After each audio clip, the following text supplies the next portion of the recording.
In your speech at the Munich Security Conference earlier this year, you've highlighted the divergent pathways to decarbonization between the global north and the global south. Could you elaborate on the challenges and opportunities in motivating countries in the global south to balance their developmental aspirations with decarbonization? What should be better addressed here? Well, I mentioned we need to differentiate because there are countries that are creating many more emissions than others. Take, for example, Africa. Africa is disproportionately affected by climate change and carbon emissions, but itself is generating only 3% of global emissions.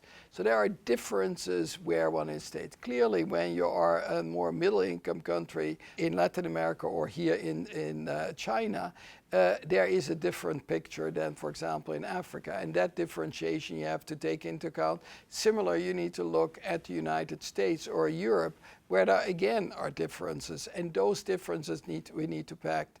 What is important is that this requires also a different set of policy responses.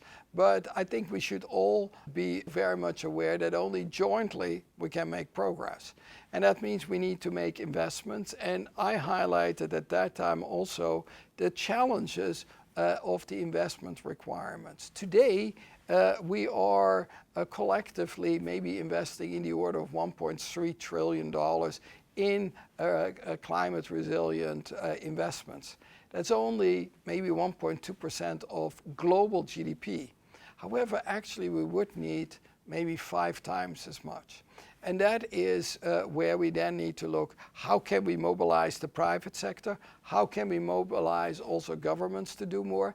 And how can we actually make sure that those countries, particularly the poorest countries, get the necessary support?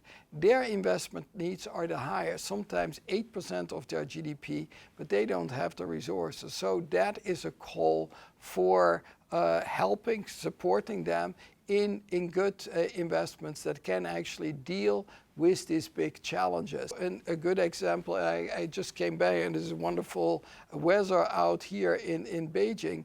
What it shows is that within a couple of years, Beijing, for example, has been able to clean up enormously polluted air. I worked here 10 years ago to see what you can do if you set your mind on it, if you make the necessary investment, and also look at the energy transition by, for example, having a coal phase out here around Beijing, and it can make an enormous effect and have an impact on the population for the good of them.